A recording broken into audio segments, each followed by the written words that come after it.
धर्मराज युधिष्ठिर कहते हैं कि हे जनार्दन, भाद्रपद शुक्ल पक्ष की एकादशी का क्या नाम है और इसकी कथा क्या है। भगवान श्री हरि विष्णु कहते हैं कि हे धर्मराज, स्वर्ग और मोक्ष को देने वाली, सभी प्रकार के पापों को नष्ट करने वाली उत्तम वामन एकादशी का महात्म मैं तुमसे कहता हूँ। इस एकादशी का नाम वामन एकादशी, परिवर्तनी एकादशी और जयंती एकादशी है। पापियों के पाप को नष्ट करने के लिए इससे बढ़कर के कोई उपाय नहीं है। जो मनुष्य इस एकादशी के दिन मेरी यानी कि वामन रूप की पूजा करते हैं, उससे तीनों लोग पूज्य हो जाते हैं। अतः मोक्ष की इच्छा रखने वाले मनुष्य को इस व्रत को अवश्य करना चाहिए। जो कमल नयन भगवान का कमल से पूजन करते हैं, वह अवश्य ही भगवान के समीप जाते हैं। इस दिन जो है यानी इस एकादशी के दिन भगवान करवट लेते हैं, इसलिए इसे परिवर्तनी एकादशी भी कहते हैं।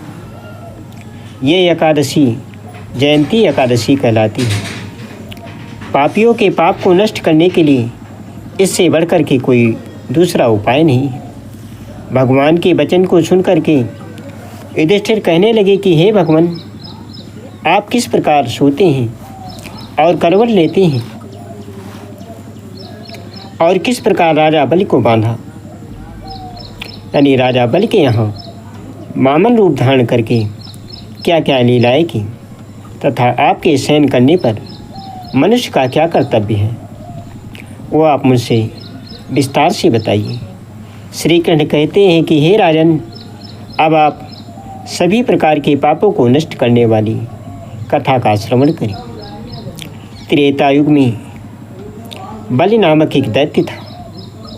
भगवान श्री हरि विष्णु कहते हैं कि वो मेरा परम भक्त था। अनेक प्रकार से वेद मंत्रों से मेरा पूजन करता था, नित्य ब्राह्मणों का पूजन करता तथा यज्ञ का आयोजन करता था।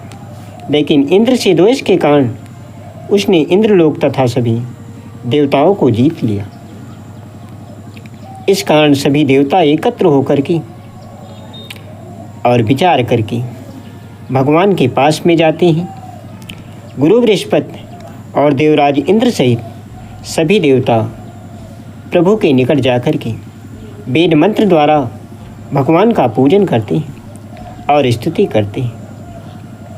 भगवान श्री हरि विष्णु कहते हैं, तब मैंने वामन रूप धारण करके पांचवा अवतार लिया और अत्यंत तेज शरीर रूप से राजा बलि को जीत लिया।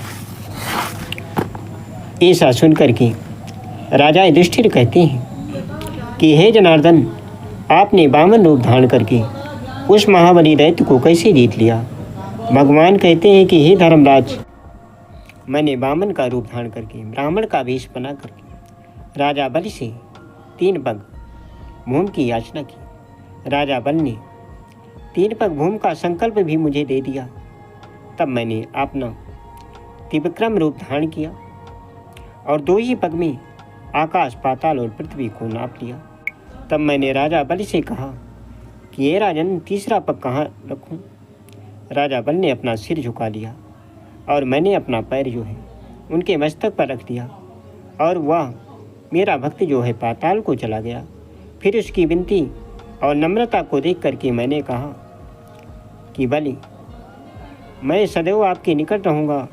विरोचन पुत्र बलि के कहने पर भाद्रपद शुक्ल पक्ष एकादशी के दिन बलि के आश्रम पर मेरी मूर्ति स्थापित हुई। इसलिए हे राजन, इस एकादशी को भगवान शयन करते हुए करवट लेते हैं। इसलिए तीनों लोक के स्वामी भगवान का पूजन करना चाहिए। रात्रि में जागरण करना चाहिए। ब्राह्मण को भोजन कराना चाहिए और भोजन कराने के बाद में यथाशक्ति दक्षिणा भी देनी चाहिए। जो विधिपूर्वक इस एकादशी का व्रत करते हैं, वह सभी प्रकार के पापों से मुक्त होकर के स्वर्ग में जाकर के चंद्रमा के समान प्रकाशित होते हैं और यश पाते हैं। जो इस कथा को पढ़ते या सुनते हैं, उन्हें 1000 अश्वमेघ यज्ञ का फल मिलता है। बोलिए विष्णु भगवान की जय, काली मैया की जय, स्थान देवता की जय, ब्रह्मदेव बाबा की जय, उमापति महादेव की जय।